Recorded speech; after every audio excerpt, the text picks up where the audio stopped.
like, okay, let me go hit ours. Let's go hit our main ones. You know what I'm saying? Not a single word mentioned of any of it. And I'm like, that once again, it's the hypocrisy of it, what they're presenting versus what it really is. And it's a shame that we have to get outside of our own country to go hear truth. And here's one of the things that got me. So what they were talking about, how, and this, I don't understand, maybe y'all know something about this. So they completely leveled a stadium, like a soccer stadium. And I think it's actually in Tehran. Okay. And they're talking about how they wiped that out. And my first thing was, why? What is that for? Like, what are you doing? And then when you go back to the financial aspect of it, okay, so a number of these missiles that are dropping are $11 million each. And they're using those to wipe out a soccer stadium. And then you wonder, hey, are they just running money? Because remember, war is profitable. And so now are they just running money over on this side so they can produce things and make jobs? And I looked at it and I go, once again, what we're forgetting, that's our money. Yeah. So forget about the war aspect of it, but just the financial aspects of it. And we're going to take the hit on that one. So the long-term problem, in all reality, because of history, is not going to be what they're going to do over there. The long-term problem is going to fall on us. And how are we going to handle whatever happens, like what Free is saying, in the next couple months or so? I will add real quick, Eric. I will add to Tubbs' point. I watch a lot of BBC and Al Jazeera because they don't sugarcoat and they're not beholden to any corporation per se like our media is. And it's very interesting perspectives. I'm not saying they're always right, but like Tubbs said, if you go look up what they're saying, you will find a lot of truth that you won't see. I didn't realize they had children's shows. Yeah, they do. It was I first heard of them on Sesame Street on PBS. Yeah, after we defunded PBS, Sesame Street went to Al Jazeera. Hey, I watched PBS yesterday. Marcus is getting his political information from Mr. Bean now.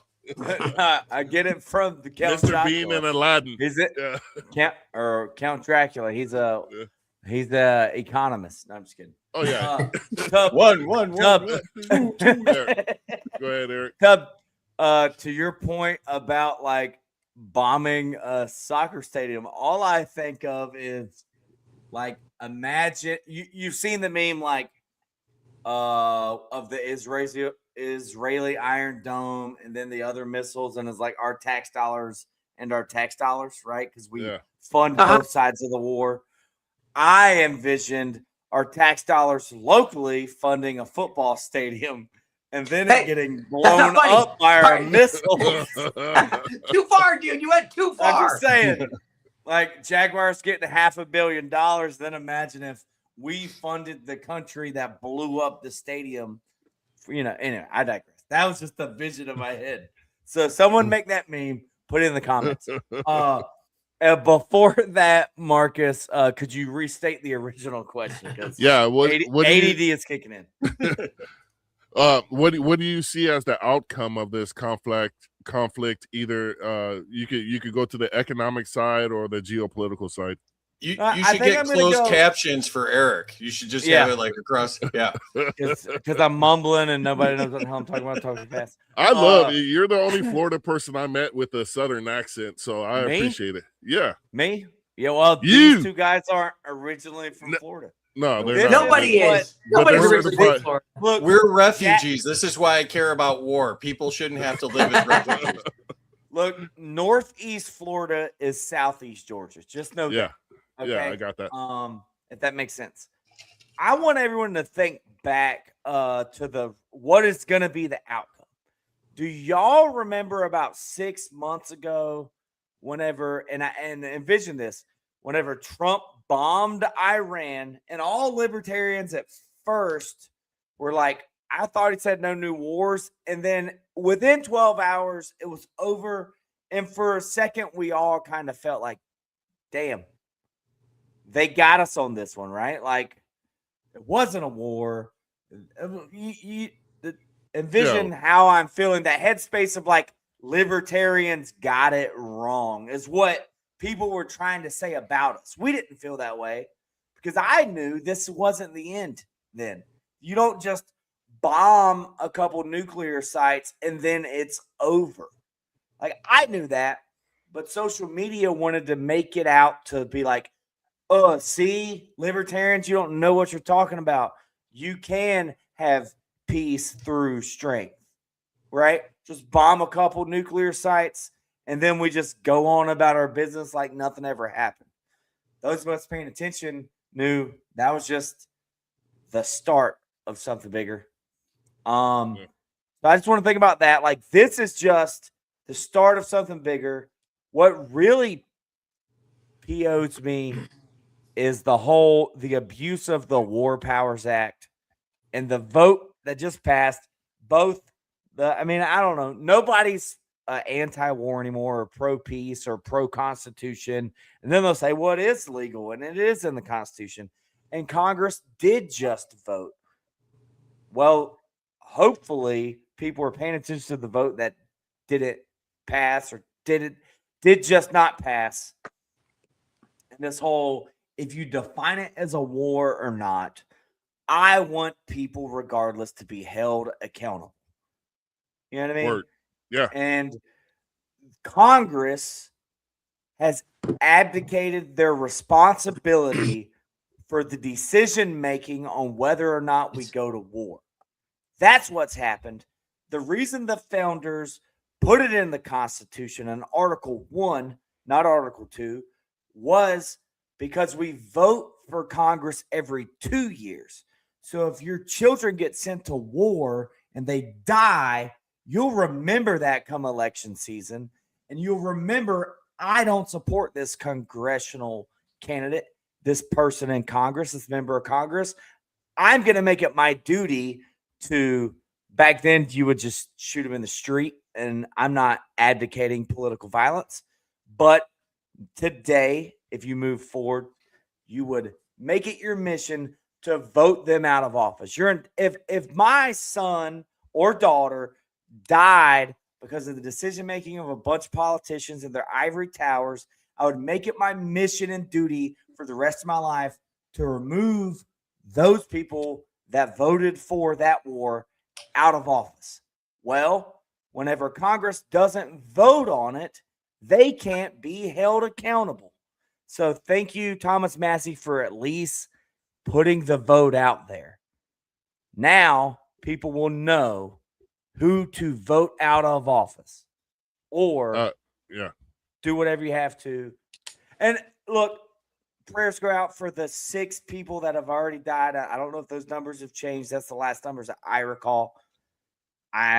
This changes an entire family. This changes generations. These cuts run deep. And over that's 1,000 why civilians too. Yeah. Well, in Iraq, hundreds of thousands, Millions, if not millions, of civilians were killed in the Middle East. Now Iran is probably already over several thousands. I don't know if it's up to hundreds yet, but it'll be there. Give it a couple more weeks. But that's why the founders made it the responsibility of Congress to declare war, because we vote every 2 years on them. So it's like, if the American people become anti-war, they can vote those people out of office every 2 years until you get someone that quits voting for wars. But when you give away that responsibility, you cover it up. I'm done. Eric, if you ever run for office, I think you should take out a lot of those talking points and snip it in a video. I think that was very profound. Now I'm gonna switch. I also think I'm really pissed off. So, and I mean, like this. Yeah, I've always I like pissed. I like Black Eric, or I'm sorry, you call dark Eric. No, I was about to say, because if you were black, it would have been D Eric or Mutt Eric or yeah, J and there'd Eric be some, or something. There'd like be that. some punctuation in there somewhere. Do I get a pass? I'm just kidding. All right. So No. according to Reuters, I'll get back to you, Marcus here. According to Reuters, 2 days ago, Iran had 1,230 people killed, with 175 of them being schoolgirls and staff of the school. Oh man, dude! Like, So, come on, people. That's the part. Freaking humanity. That's the part that pissed me off, because they directly asked Hegseth, what do we know? Who's responsible for that? And they said they're investigating. They knew what They know. time the Yeah. supreme leader of Iran was taking his morning dump. They knew what time he was eating breakfast. They knew every single aspect of his life and whereabouts. But you don't know who dropped this bomb on these coordinates. That is a whole load of horse plop. But you know what? I'm not even that. That's very personal. I hate the fact that those girls died for a foreign country, and ultimately, whether it was Israel or America, it was American weapons that were used to do that. Now go back. Take that 175 schoolgirls, okay, who probably had brothers, fathers, all of those type of things. That now they killed my sister. Exactly. So Yeah, where do or my you daughter. think that rage goes? If that was my daughter, it would be a blood race to no end. Yeah. So we're gonna go. That would be the only thing that mattered for the rest of my life. Yep, precisely. The only thing every day I would wake up, because everybody who knows me, and I will say this in front of my wife and my You're in the son. garage? Well, they know my daughter's my favorite person in the world. Free had a chance to meet her. She's beautiful. How's She's your amazing. son feel about that? Amazing young lady. Your He son he knows knows. second fiddle. You know, Yeah, Hey. well, he knows. I told him he's my favorite baseball player ever. But he's just happy he got Black Daddy that stayed. Yeah. that's true. Because I used to smoke Newports. And I always I came gotta back. go get me a Time to pack. go. I always Hey, came back. Marcus, was there ever that thought, like, I don't gotta go? I'm just kidding. But I mean, you can dip and people won't even say anything. You have the He's best like, "Ah, talent." Probably not. Dude, You know, a I'm a very expect me to likable guy, leave. and I do all A the black cooking guy around work here. with White guys have to me. stay. We become bums. Black guys need to go buy milk and nobody says anything. Exactly. It's expected. Hey, You guys got it easy. Black privilege. Black privilege. All right, so I got this one for you guys, and we're gonna You go didn't back answer to your free. question just now. Yeah, hold up. Yeah, What? You What? didn't answer the second question. Oh, you I gotta didn't? answer it, Oh, Marcus. what do I think the outcome is? Yes. I think Iran is going to switch from a imposing military force into a technologically advanced cyber force, because they realize that, you know, the Chinese and Russian weapons, and this was proven in Venezuela as well, are no match for the unlimited capabilities of the United States, because we don't have a military budget. They give them as much damn money as they want, which they expanded to quote unquote $1 billion, but that's just on the surface. It's probably twice as much as that. So Iran has to switch gears, and the only way they can compete with Israel or America is on an asymmetrical fashion. So they're going to have to move in a different direction as far as technology goes, and whether that be developing laser technology to shoot down incoming missiles, but they're going to have to focus on cyber technology to fight the wars of the future. Because and this is why I don't buy the whole argument Iran was going to attack us, so we had to attack them. Iran is literally using 1970s and 80s technology. There's no freaking way any conventional military on the face of this earth can stand toe-to-toe with the United States in any way, shape, or form. So why would you attack a country? Oh, that's like punching a 5-year-old kid, punching an offensive lineman from the Dallas Cowboys in the kneecap and says, "Let's get it on, sucker." It's not gonna do a damn thing. You can't hurt the United States, because they can level you conventionally. If the United States wanted to, Iran would be a sheet of glass, not from nuclear weapons, from conventional weapons, in 48 hours. So, Okay. Tub, go ahead, but make it quick. I'm just kidding. Then no, I don't want to. All right, so No. all right, so here's the all right. So I said this when the Ukraine and Russia war started. I said, okay, I said, guys, think about what was happening. And people didn't like it, but I said, okay. I says, technically at that time, Russia was minding its own business. They truly, it was what was happening is they kept, so the bully was out on the playground, but the bully wasn't bothering anybody. He was going about his business. And then all the kids started kind of throwing rocks at him, saying things about him. And he finally goes, well, if you're going to say all these things, I'm going to go ahead and do it. I'm going to go make it happen. And I said, that's kind of what Putin did. Because remember, everything was fine. He was just going about his business, just being over there, being the bully, but nobody messed with him. He wasn't messing with anybody. And then remember, they said, hey, they wanted to see about bringing Ukraine into NATO. And that was already agreed upon. You can't do that. That was an agreement we made. And he goes, you know what? If y'all are going to do this, I'm going to do something now. So here's what's funny. All they keep saying is that Iran was getting close to having these missiles to hit here and hit there and hit us, the usual stuff. Here's what was funny.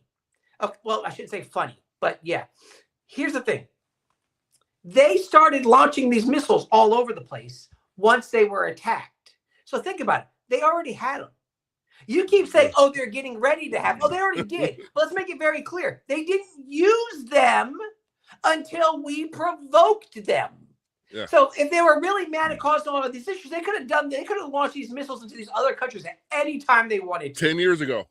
Yes, but they didn't. So don't tell us that they could have. They already have them. We already see it happening. So once again, you provoked it, and then they go, well, I guess if you're going to call us out to it, we're going to go ahead and do it. Now, I'm not saying what they're doing is okay, because it's not. But what I'm saying, though, is that sometimes we can just sit there and have our things and, hey, leave us alone, and we're fine. We'll just sit here and do our thing. To add on to what Tubbs saying, like, they never attacked U.S. Directly. homeland, Hawaii. They attacked our military bases in the Middle East.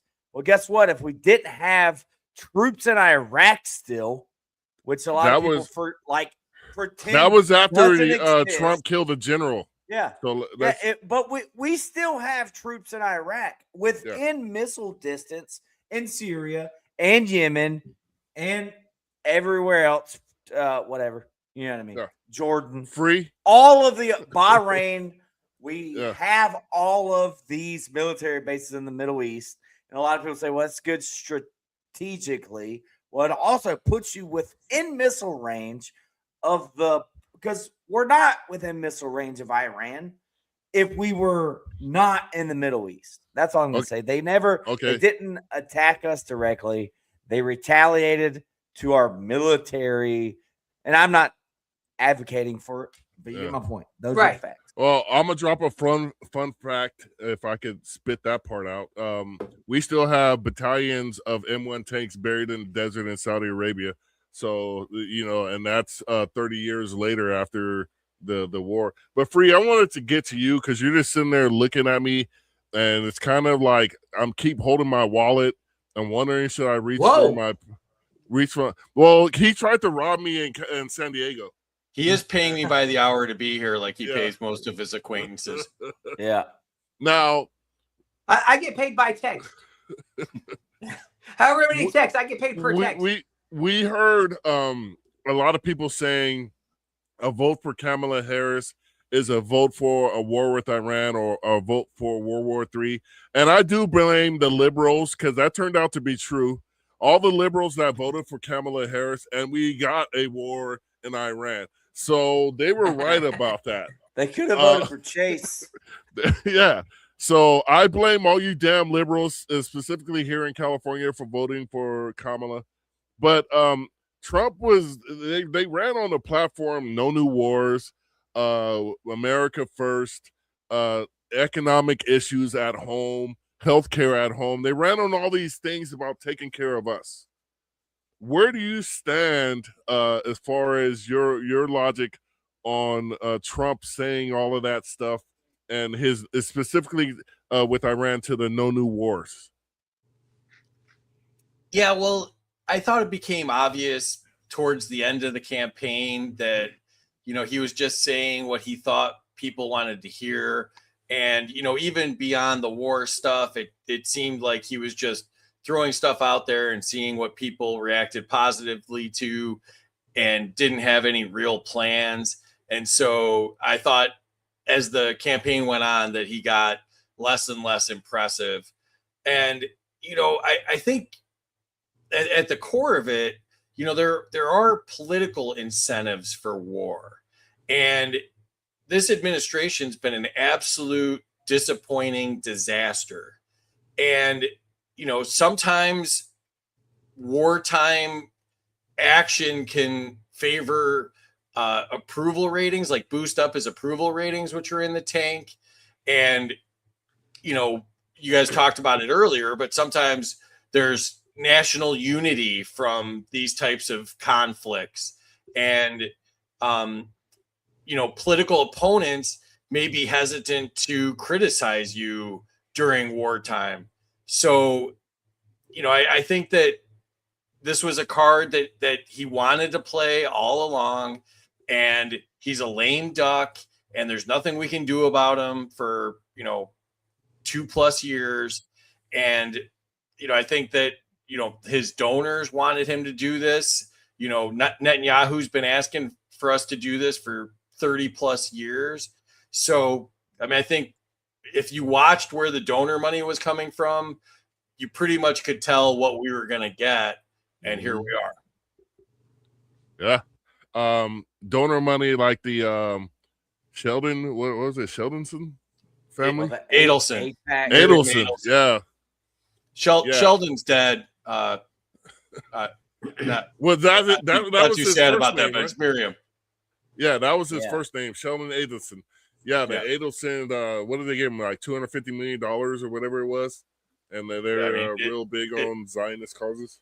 That we know of, probably. That we know of. And stacked his whole cabinet. You know, Marco Rubio is a favorite of theirs, you know, and, you know, Marco Rubio, who in the primaries got like less than 1% of the vote, is now like, you know, almost equally important to Trump and driving this whole war. So, you know, you don't get what you vote for ever. And, you know, you get more war. And, you know, the old joke, no matter who you vote for, you get John McCain. You know, this is a whole cabinet of John McCain. That's go ahead. Sorry. Everyone's seen the meme with like all the ghosts of all the dead politicians. You had John McCain, Ruth Bader Ginsburg, all left and Dick right, Cheney. all the people Dick Cheney, and they're all looking over whenever Biden got elected, and it said, finally, war with Iran. You know what I mean? But it turns out it was Trump getting elected. Who knew? Yeah. Anyways. Did you see my meme where I said you made me think of this earlier, but I made a meme where I called the war economy a Bombsy scheme, and you know they're just looking for anything they could do. You know, like they're like Karens at like, you know, the supermarket, like looking for something to get a discount on. And you know, the military industrial complex gets rich off of all of this. They get contracts, minerals get seized, you know, and then they get paid to rebuild it all. And, you know, so don't get distracted. You know, war is big business. War is a big part of our GDP. And, you know, they'll just look for any excuse to use, like Tubbs said, you know, these $11 million bombs, and, you know, just, you know, they'll shoot them at soccer stadiums. They'll shoot them off in the parking lot like teenagers. You know, they just want to get rid of these bombs. Like some rednecks are on a burn barrel. Exactly. Or like we didn't actually have any targets. We just launched those weddings that you see on YouTube where like the drunk guy's like shooting his guns in the air, and all the less drunk people are like, this seems like a bad idea. Like that's literally the military industrial complex, and the wedding is planet Earth. Well, yeah. I mean, if you ever played a sport, you practice a lot, and then when it's all said and done, what do you want to do? You want to get in the game. You want to use your skill set that you blood, sweat, and tears practicing. Eventually, you want to go out there and play the game, and that's what this is. There was I read a story today. Your new Department of Homeland Security, which I think is a complete BS department. Thanks George Bush and 9/11, Saudi Arabia, and whatever. Patriot Act. Yeah, Patriot Act. But he bought some defense stocks because he's on the Armed Services Committee right before this war started. And guess what? He made a lot of money. And I picture like the military industrial complex, like their lobbyists going into Congress, and like they've got like a PowerPoint presentation, and they're like, hear me out. We bomb boats. Okay. Here's what we do. We say that there's fentanyl on them or whatever it is, and we just start bombing boats. But we use the expensive bombs because they bomb the hell out of these boats. And like they're just looking for reasons to just use these munitions and new technology. Well, if you want to bomb boats, you're going to need the new drone to do that. The old drone doesn't do boats. The old drone only does people. You need the new drone if you want to bomb a boat. You know, it turns into like a watercraft seminar. You know, like a guy, a door-to-door vacuum salesman. You know what I mean? Like, I know you got a vacuum cleaner already, but doesn't do better one. I know you can blow stuff up, but this will blow it up better. Yeah. You see that guy? He has 4 outboard motors on his boat. Now, if he had an inboard motor on his boat, you need this bomb right here. So yeah. Tub, if you want the boats that can only go 30 miles that were obviously not coming here and didn't have fentanyl on them, if you want those boats, you need a different drone for those. I just want to add this one semi-relevant point to the boat bombings. They would have to refuel over 20 times to reach the United States. Yeah. And how do you know for certain whatever's in those boats is drugs? That is the most ridiculous one. Aside from this Iran war, that we are doing some of the most ridiculous acts of just savage brutality and violence that any country has done since Genghis Khan at this point. Well, in our defense, gas prices are going up, and we saved them some refueling costs by just blowing them out of the water. Yeah, now it's not economically feasible. You know what I mean? But it is. I want to know. How many tanks of gas does it take for those boats to get here from Iran? 20 times. That's what we really need to be worried about is the Iran boats. You know, the little tiny Iran boats. Well, Eric, that's a different drone. You're gonna need to buy a different drone for the Iran boats because they all right, Marcus, don't speak English. Get Tubbs' attention for. All right, Tubb. What is your Tubb Trump no new wars opinion? All right, so let's start with this. I am America first also. I want to make that abundantly clear. You know what country I care about? America. So I would America be on board only. when yes. Listen. So I look and I go, let's be very clear. Now, here's what's happened. It's so funny how much Republicans hate Democrats when they get talking points. Because Democrats do. They get their talking points and they push them out and everybody runs off. That's exactly what the Republicans are doing right now. And inside of that, they've come out, they go, listen, they're not doing this for Israel. Yeah, they are. Let's be abundantly clear in this one. Because now here's what they've started saying. Well, Trump was talking about doing this back when he first ran. Remember, they're like, the first time he ran, he was talking about, I'm going to blow up Iran. They cannot get a nuclear weapon. And that's what he phrased it on. And then remember, he did nothing the first 4 years. He keeps talking about these past bad administrations who have done nothing, forgetting that he was one of them. So he did nothing at all before. So what they've been saying is, remember when they first started bringing this up, remember the night he came out where they said he might have had a black eye? It's a whole other thing. And he came out and he's talking about, hey, we just bombed.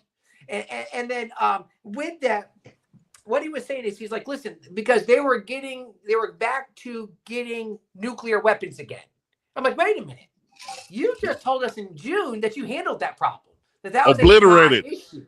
Yes. So what you're telling me is either they're way faster than what we thought, or you lied to us before, or both of those are wrong.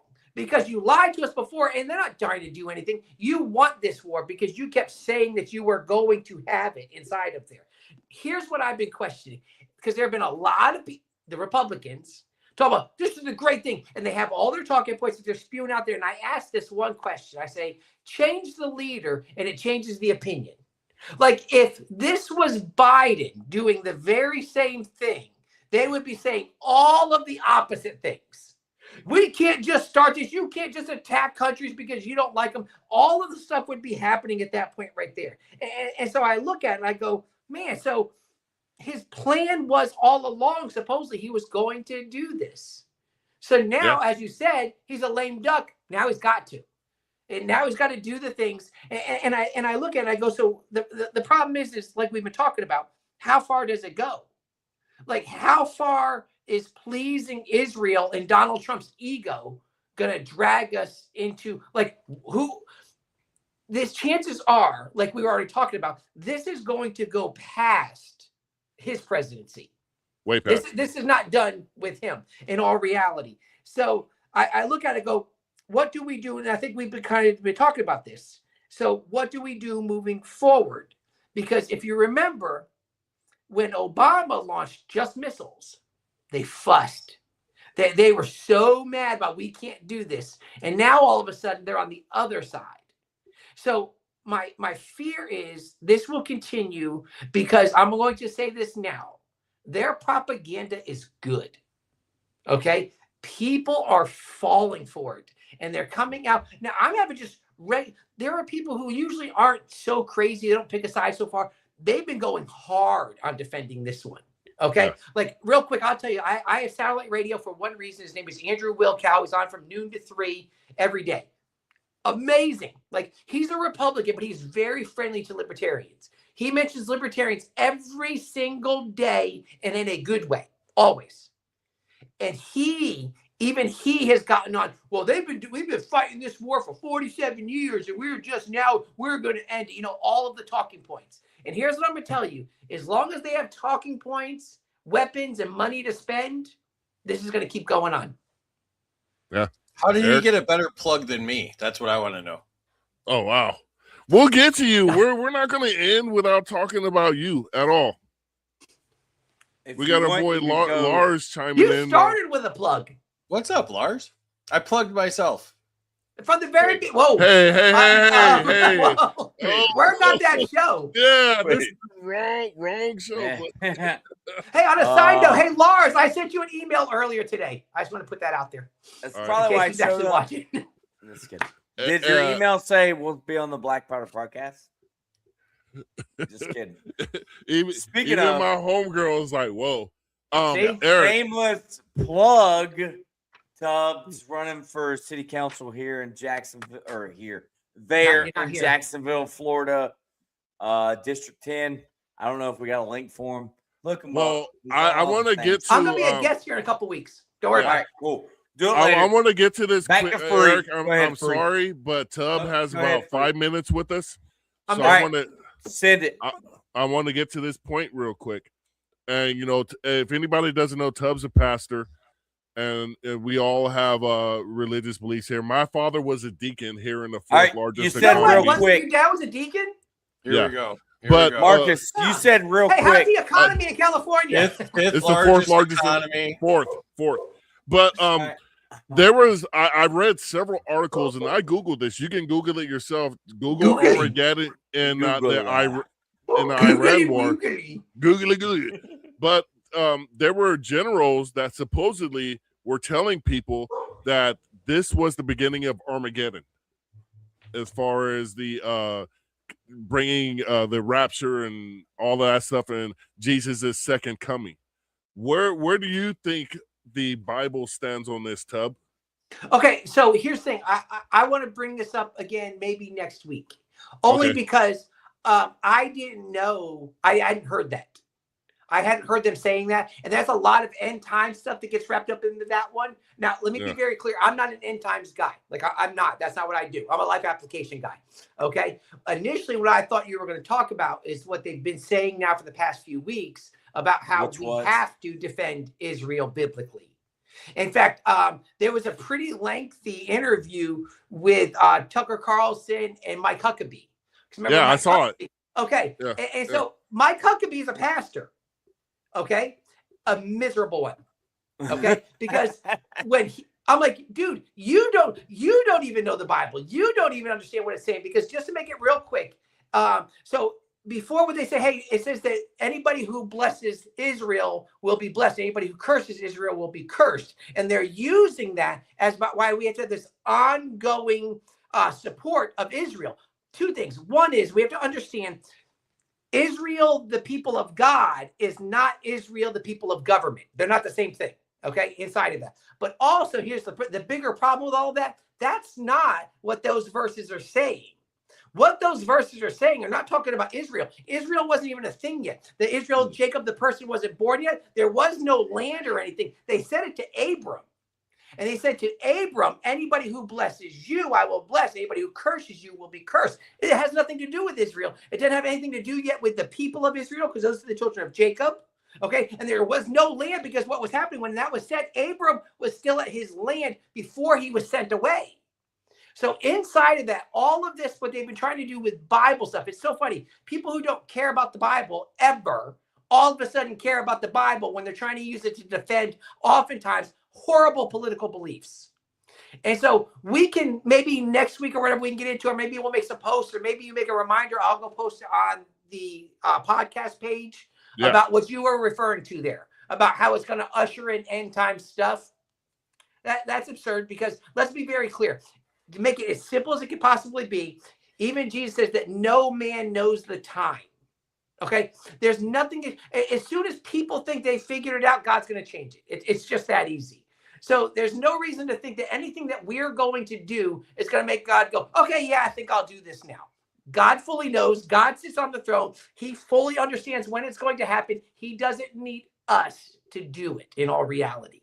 So I would suggest that the idea, and I'll look into that more, Marcus, if you can, when you're done, shoot me. I think Eric, you mentioned this before we came on. Is there an article, or is there something? I think it's what you were talking about. If you can, shoot that over to me, and I'll make a post on it on the podcast page. Is Huckabee a better pastor or bass player? Oh, it's got to be at this point bass. I didn't know he was a bass player. They keep doing like Sweet Home, like Jerusalem, and like they keep doing it's terrible. Do you understand? If you haven't seen it, it's like the worst thing ever. They change all the lyrics, and it's like pro-Israel propaganda. He's supposed to be over there representing our country over there. And what's happened? He's gone over there as a representative of our country, and he's representing them. Yes, he is. He's if you watch that interview for all of this, I'm like, dude, my thing, call him back home. He's done. Well, like, that's the problem, though. It's like, is Trump all in? A Tub, it's 10:01. I know. I'm fixing to go. All right, guys, I'll talk to y'all later on. Free, I'll talk to you later. Free, how much time you got, Free? I got a little bit longer. Go in 19 hours or something. 7 more minutes. Yeah. All right. We're doing a telethon, people. Tub didn't know this.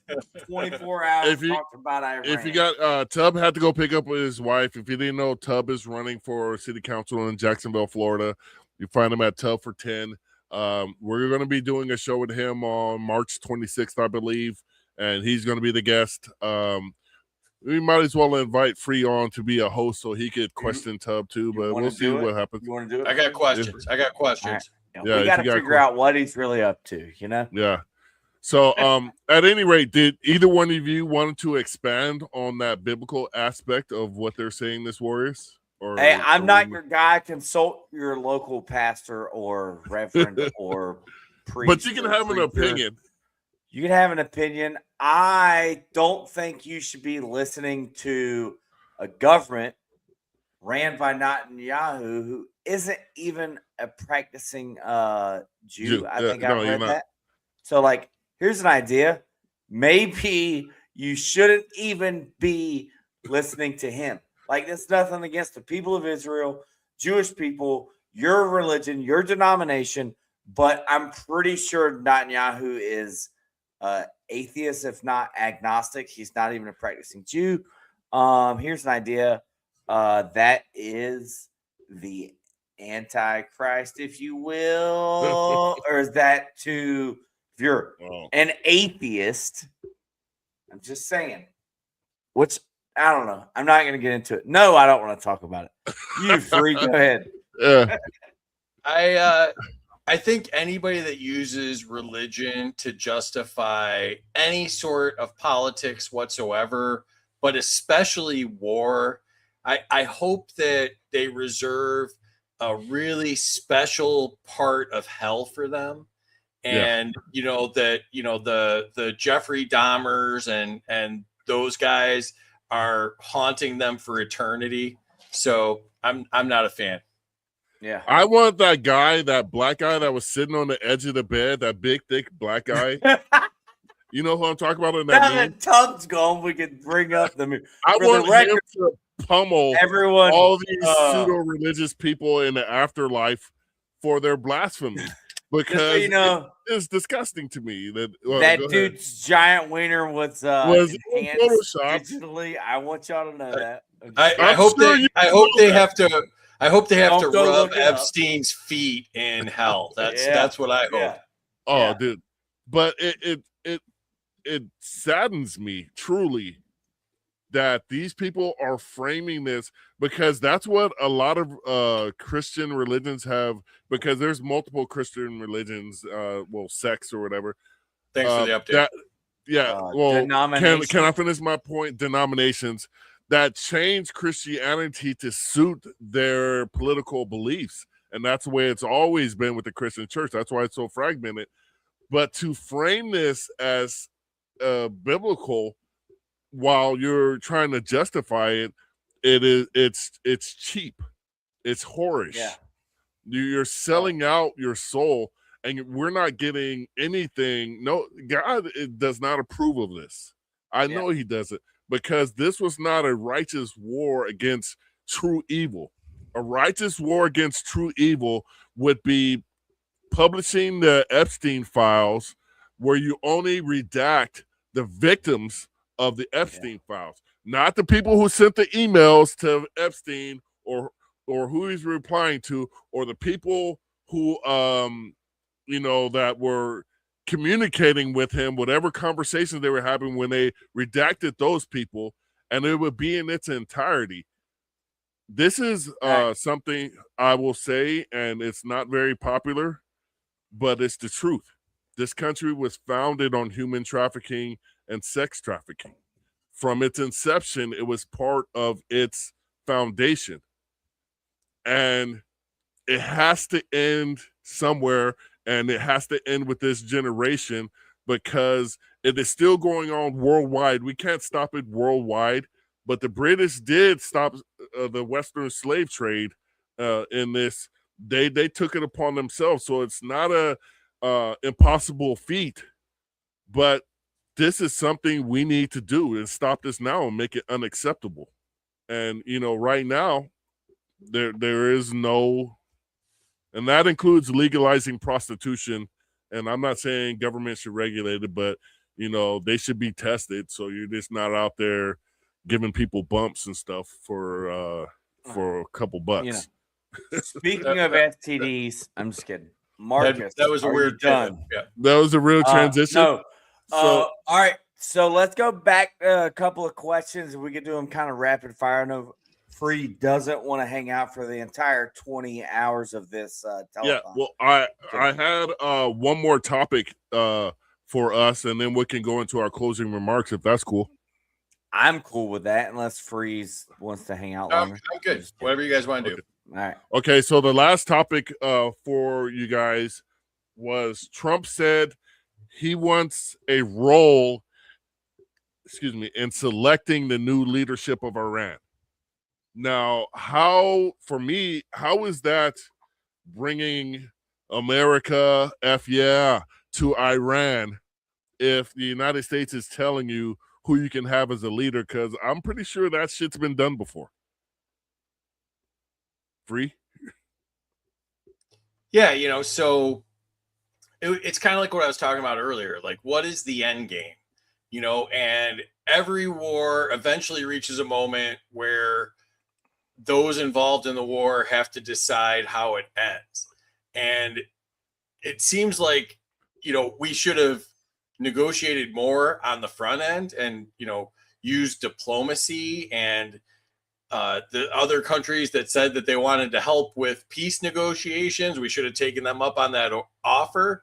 But, how do you diplomatically and fairly end a conflict that began with force, right?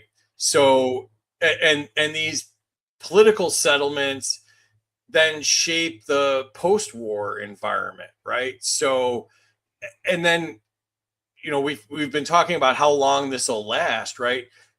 the longer this lasts, the harder those compromises become. And so I think Trump saying, he wants to be the one to decide that, I just think is just shows that his narcissistic self, where it's all about him, and like he can't really deal with anyone else. And so that worries me a ton. But we should think more about avoiding the war than thinking about how much influence we're going to have when the war ends. Yeah. Precisely. Eric? It's like they're putting the cart before the horse, but they never even considered the cost of the cart or the horse's life the entire time. You know what I mean? Like, none of it really makes sense, but it is just they're repeating our same interventionist foreign policy regime change nonsense that has been going on my entire life. If obviously way before, Marcus's entire life. I'm 27. You're way before my entire life. So I'm just saying, like, this is the same show. It's a rerun. We've seen this one before, and they still haven't learned their lesson. And I don't know.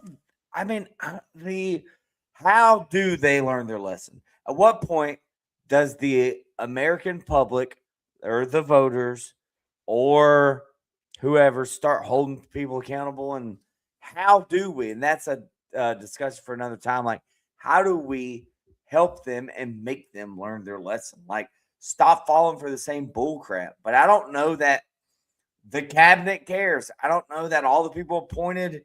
And I do want to know, like, I was never a fan of Trump, but I want to know, like, did Susie Wiles just appoint all the neocons and then be like, finally, war with Iran? And why has she wanted to be at war with Iran for so long?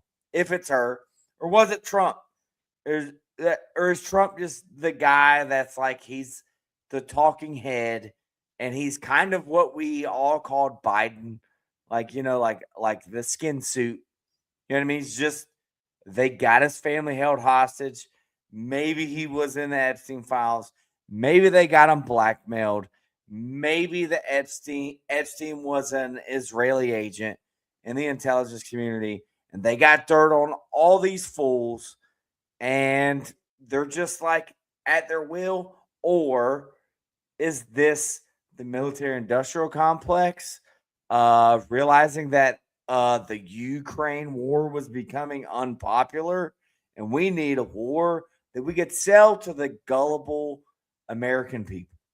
You know what I mean? Trump doesn't care about this at all, and you can tell by just listening to him talk. He cares more about that ballroom than he does about anything else that's going on in the country across the board. He's basically a senile interior designer that's being run by his donors and the deep state and the neocons. I don't think he cares what's going on. He's basically AutoPen 2.0.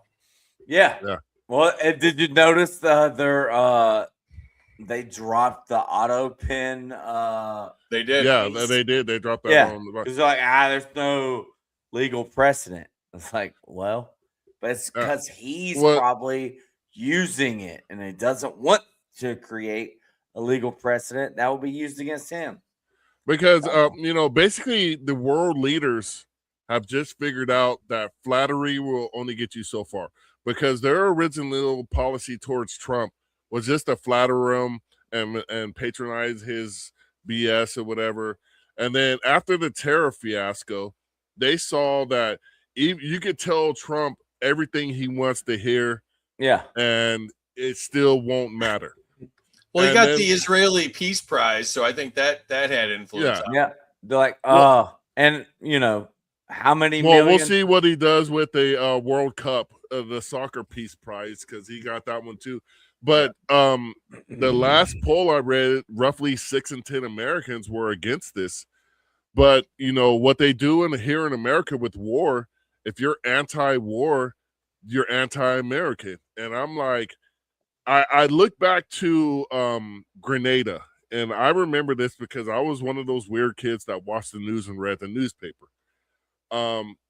People were fearful because we still had Vietnam fresh in our minds, and I think Grenada was 1983, and Vietnam ended roughly 1975 or so. So it wasn't even 10 years, but America still had that quagmire of Vietnam in their head, and they were concerned that this could be another war that the United States gets dragged into for an extended period of time for no reason, because they're going to fight with one hand tied behind their back. And that sentiment was also brought up in 1991 when we went into Iraq the first time. I don't think Americans, that's not lost on them with this Iran thing. But what pisses me off the most is when I bring up Trump's campaign promises on no new wars, the Trump supporters have excuses. This really isn't a war. It's basically a military operation and all of that good stuff. And Yeah. I'm like, dude, do you understand? It's not just going to end here. And like we were saying throughout this, you could bomb the crap out of all of these people. They're not going to forget it. Eric, again, contrary to popular belief, Americans will forget it, except the people who were over there that were actually fighting it. But Americans in general will move on to whatever it goes viral next. And But I mean, yeah. I just how do we forget very quickly that we were in the Middle East for 20 plus years? Literally, Biden's Afghanistan debacle, but he did get us out of Afghanistan, but he fumbled the football, right? That was actually Trump that negotiated that. Out of it. Yeah, and that's my thing. Trump negotiated getting out of it, and then Biden's withdrawal, and yeah, exactly. To pardon your French, but and I'm fine with you saying it. Anyways, I digress. You get my point. Like, yeah, all right. Even getting out of there, they screwed up. But hey, here's an idea. How about let's not get involved there in the first place? And that's what a lot of people, probably not the people in the comments of our episode, are getting sucked in. And I'm not trying to keep you too much longer, but like, we're gonna do closing after this comment. Where do you think the political landscape is? Because you know, not to assume, but like just everyone, I get it. We're anti-war. We get it. We understand. But do the common American people and the voters, and what is the strategy, like you were kind of alluding to? Like, how do we wake people up and how do we change this? Do I gotta make a poster board and go protest? Do I go into the congressional committee like the Marine veteran did and get your arm broken, and you know what I mean? You got to have some squabbles to do that. Don't do that. That's what I'm saying, though. Is like, what? How do we wake people up to what's actually going on here? I mean, I don't think that we can. I mean, I think that people are either disconnected or brainwashed. And, you know, I argue with my anarchist friends all the time when they say that, you know, we shouldn't vote and we shouldn't feed into the system. You know, 130 million people voted for president this time, and they either voted for one of two terrible options. And, you know, so, I mean, I don't think you can wake up that many people before this whole thing collapses anyways and turns into, you know, the new world order or whatever it is, you know, and sorry to sound black-pilled, but what I always talk about on the show, and you guys know this, you know, we need to withdraw from as many of their systems as we can as quickly as possible. And so the only thing that's going to stop this is if we can take our money out of the system and our, you know, our wealth, and, you know, not submit to their control, and, you know, build parallel systems, concentrate on local, work on nullifying state and federal laws, from the local level. I think the fight is local, and that's why I as an anarchist, I believe in, you know, the goals of, you know, most of my libertarian friends, because I mean, I think the fight's local, and if you can have an influence locally and you can get liberty first people elected at the local level, then you can start pushing back against all of this. And you know, the sanctuary cities have gotten such a bad rap recently because of immigration, but there are like, I think a couple hundred counties that are sanctuary counties for gun laws. And so, you know, we need to push back against all of their crap and do it wherever you can, push back whenever you can, speak out against it, talk to whoever you can. And, you know, I think the fight's local. Word. All right. So as we close this up, I'm going to give both of you guys and myself, in my generous nature, you know, just your closing statement for the night. Eric, we'll start with you. As you were about to sip your refreshment. Yep, I was gonna say, look, guys, I am praying for all of you, praying for our country. This is a difficult time, and I feel like it wasn't great even before this. Like, I don't know, like politics, I feel, and I always keep forgetting this term, but a little bit of burnout. And I'm not saying I'm leaving the podcast or anything. That's not what I'm getting at. But like politically, like we're getting at, like we all keep trying to make a difference. We keep trying to inform people that there are alternative choices to the uniparty or status quo, or as Free alludes, and people in the comments, to even voting. Like that, we're not gonna vote our way out of this, but I liked the comment, like it's a defensive choice here to vote libertarian. And if there's any liberty leaning Republicans, there's probably two left.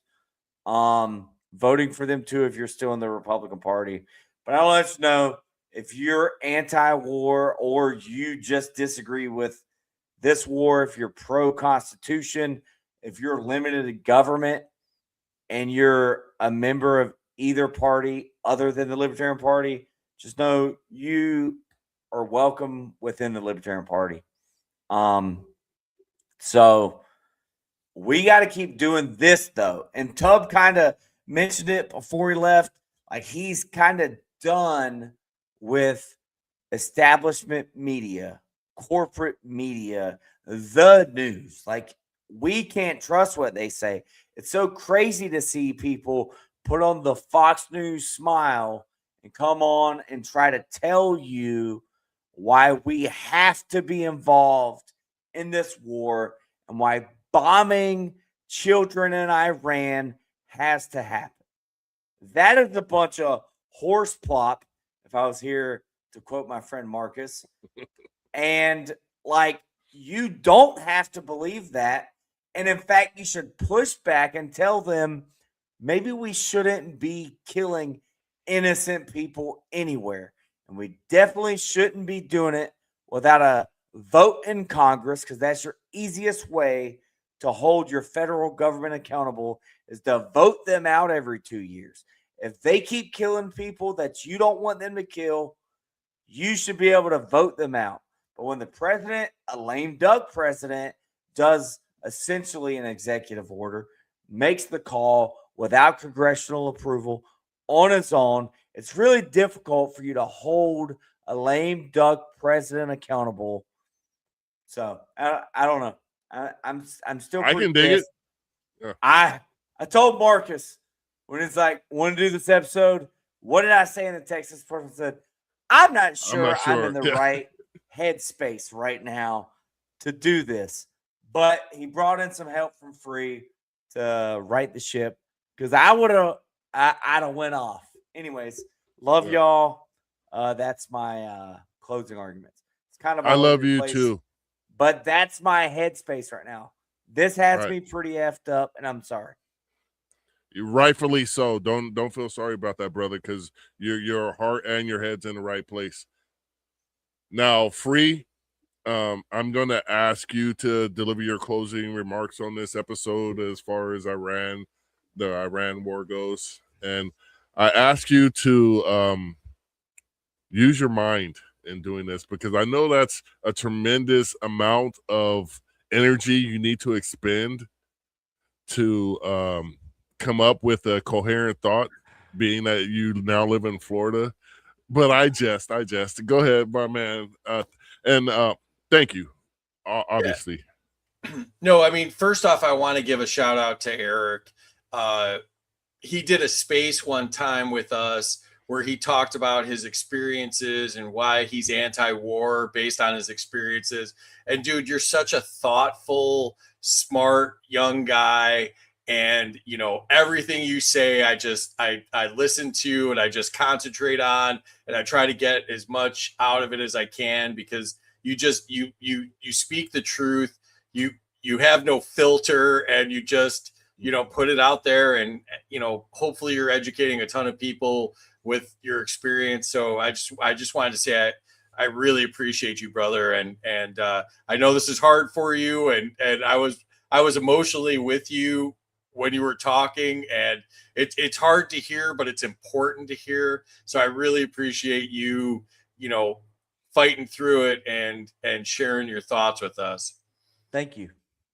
But my closing would be this. So Congress never declared a war on Iran, and the American people sure as hell never voted for this.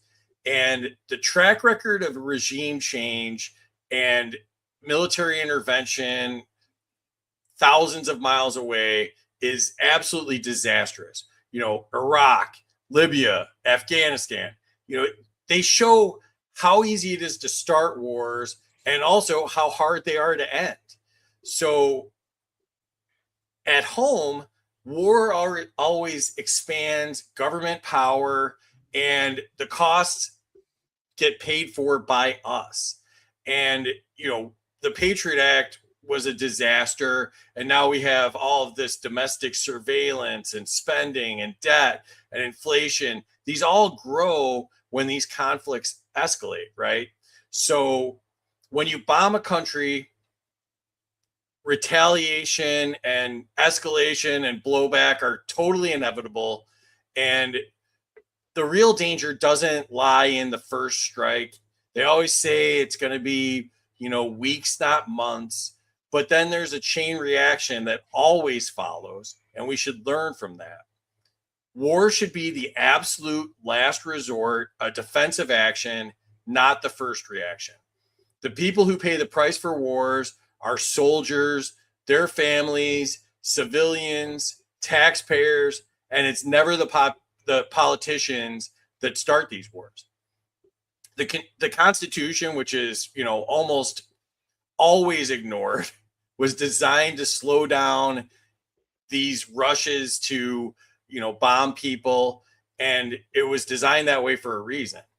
And if we care about peace and liberty and the lives of Americans and their families and civilians and, you know, people of the world, we should always ask the hardest question first. Is war truly necessary? And to quote a great man, a friend of mine, and a host of a show that I really like, vote libertarian. Well, I want to, I think that guy, he's freaking awesome. Probably one of the most handsome people I've ever seen in my entire life. I like to call him Dollar Store Eminem. Is it Spike Cohen? But thank you for those thoughts, Eric and Free. I want to close this by saying this.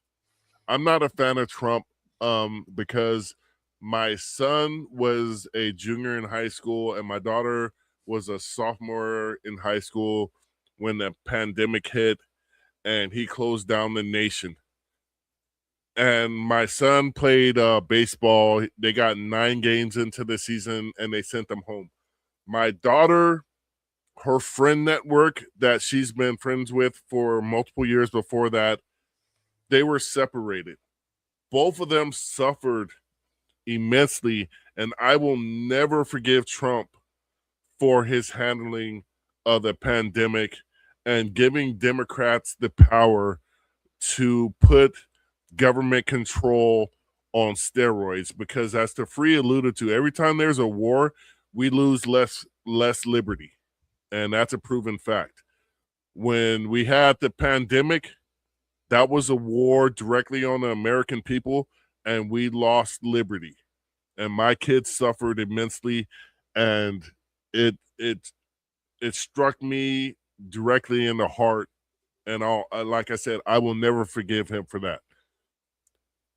Not to do the partisan part, because I think they both suck, but I cannot recall a Republican president that left the economy in a better situation than when they walked into the Oval Office in my Was lifetime. Calvin Coolidge a Republican? That was the last I'm not that old, one. Eric. But I do not recall one Republican president that has left the country better off than he found it. And we're headed in that direction right now. You know, when Pam Bondi got out there and was talking her crap, deflecting away from the Epstein victims, the Dow was at 50,000 points.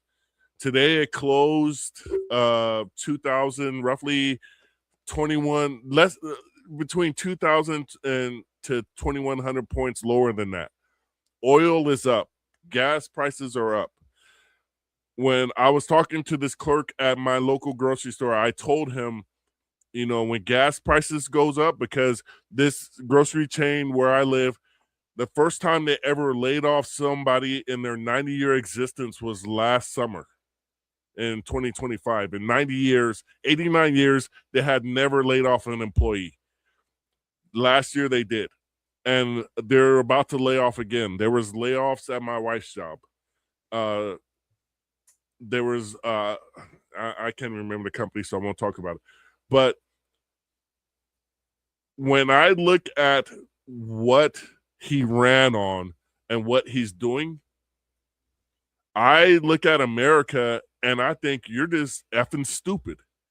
This man had his chance 8 years ago, and he screwed the pooch. And you think it's going to be different this time? You know, the very definition of insanity is doing the same thing over and over again, expecting different results.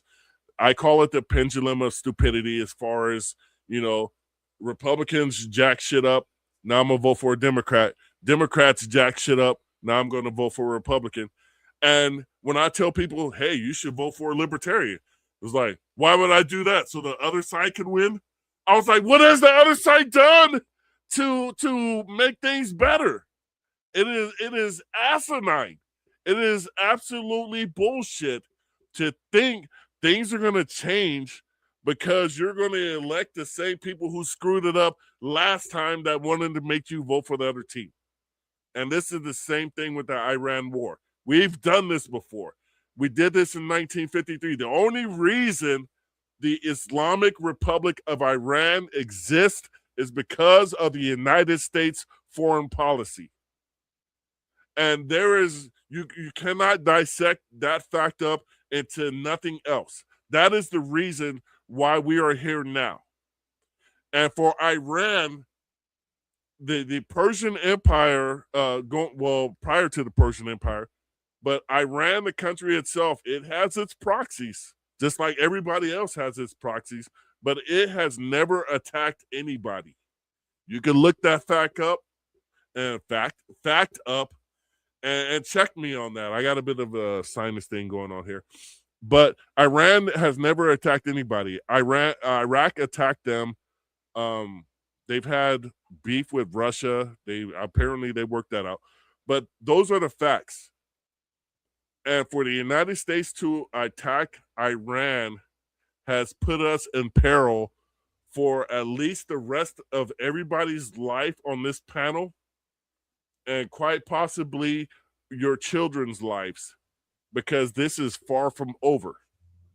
And prior to getting into these mindless conflicts, they need to look at all these people that are making these decisions need to look at their kids and say, am I truly protecting them? Because when I woke up Saturday morning and saw the headlines that the United States had launched attacks against Iran, I immediately thought about my kids and the future that they have. And my kids are in their early 20s, and they have a way to go to set themselves up in life. And I was pissed off and saddened because I don't know what their future is going to be because of people who aren't going to be here. Trump doesn't have much more time here. Netanyahu, Putin, all those guys, they don't have much more time here, but our kids do. So when you think about war, you think about your kids and your grandkids, because they're going to be paying the price for that, America. Anybody else? I think we all pretty much covered it pretty well. Free. Yeah, no, I agree. I got 3 sons that are of draft age, and they were trying to push through something last year to draft women, so that means they're thinking about the draft. And yeah, I think about that every day, that I don't want my kids involved in this, and I've told them from a young age, run from the recruiters, whether they're in your high school or wherever you come across them, that they're going to lie to you and try to send you over to fight for oil or minerals or whatever they're fighting for, and steer clear of all of them. Right. So, Free, tell the people about you and your enterprise with Are You Smarter Than, especially plug what you're going to do and tomorrow. Tomorrow's big episode. Huge episode. Yeah. Are You Smarter Than a Politician? Yeah, thank you. So, I created and host a show called Are You Smarter Than a Politician? It's a satirical game show where we talk about liberty-based issues. And the twist is that the chat controls the score. So we get a lot of interaction and people get to share their opinions, and it turns into a lot of fun. Tomorrow night, we're doing a huge fundraiser, 3 hours long, 7 p.m. Eastern to 10 p.m. For You Are the Power, which is an amazing organization that uses grassroots activism to fight back against local, state, and federal laws that are hurting families. And obviously the founder of the organization, Spike Cohen's going to be on, and he's going to fight in a gauntlet style match against 14 other huge names in the liberty movement. We've got Justin Amash is going to be the final boss of the night. So whoever reaches him will fight for the championship. But we also have Nick Nemeth, who also wrestled under the name Dolph Ziggler. He's going to be on. I saw the great Lars Mapstead in the chat. He's going to be on. Larry Sharp, Chef Andrew Gruel, Martha Bueno, Jeff Charles, Lou Perez. So many great people are going to be on it. So we're really excited about that. And we do the show every Tuesday and Friday, usually 8 p.m. Eastern. Like I said, tomorrow is 7 p.m. Eastern because we're going to go longer. But we also have a show that we're going to do to promote the North Carolina Libertarian Party convention later this month. And then we also have the folks from antiwar.com on Friday. So we have a lot of exciting stuff going on. And a shout out, I see her in the chat, our amazing producer, Terry Batts, that puts all this together. Make sure you follow her on X2. She's Batts T76, and she does way more than just our show. So absolutely follow her. What about Amity? Is she okay? Never heard of her. Oh, okay. Yeah, neither. She's one of my favorite libertarians. She gave a great speech at the California convention, and it was actually quite moving because she spoke the truth to peace and humanity. So we're going to have her on soon. She's too. Amazing, and make sure you follow her. She's Amity Lee 13. Yeah, now I'm in trouble. I'm going to be sleeping on the couch. She's Ebony Lee 13 on X, and we've posted her speech from the California convention. I think it's on YouTube and X, and make sure you check that out. She's got an amazing perspective on the value of human life and how it applies to being anti-war and anti-abortion and anti-death penalty. And I think she's just absolutely amazing. So she's a wonderful human being. Are you doing a live show in North Carolina? Yeah, live show in North Carolina. I don't have the date in front of me. It's at the end of this month. But yeah, we're doing it live from North Carolina. Then we're doing it live a couple weeks later in April in Texas. And then we're also going to be at the national convention in May. Do you have all your guests lined up for North Carolina?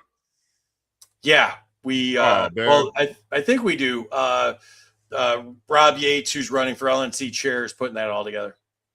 Yeah, Sorry, because we I'm gotta go. not able to be there as a guest. Man, why was he pumping you up there? That's the weekend I'm running the Heartbreaker at Mount Mitchell, which is right down the road from where the convention will be, but it's a 34-mile trail run, so I'll be a little busy. Well, come on. It's on Friday night, whatever that Friday is. Come out Friday night and see the show at least. I'll think about it. You'll be there or you'll be square if we could use a Gen X L7. All right.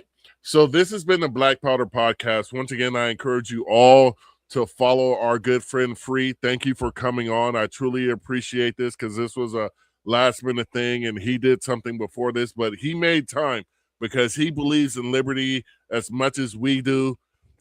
He's a libertarian, but he's not the only real libertarian like me.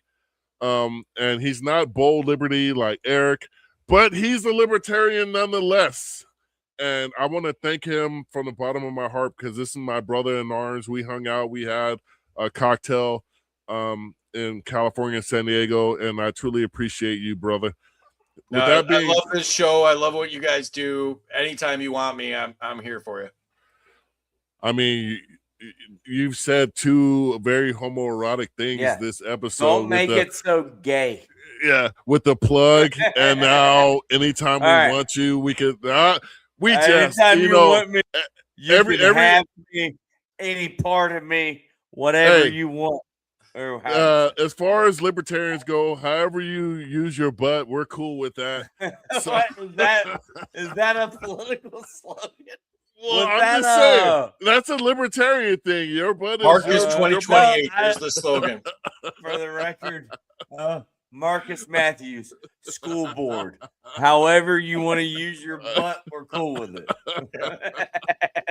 All right. Anyway, with that being said, we always end this podcast with a famous slogan initiated here first on the Black Powder Podcast, the only real libertarian podcast, and that is to live free or die. This is the Black Powder Podcast, coming at you live and direct.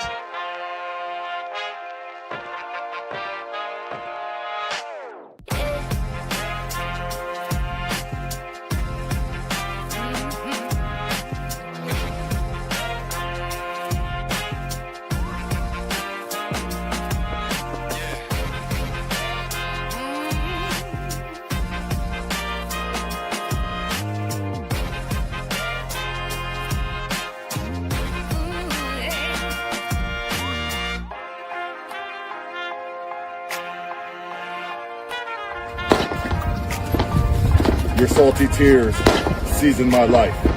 It's the Black Powder Podcast.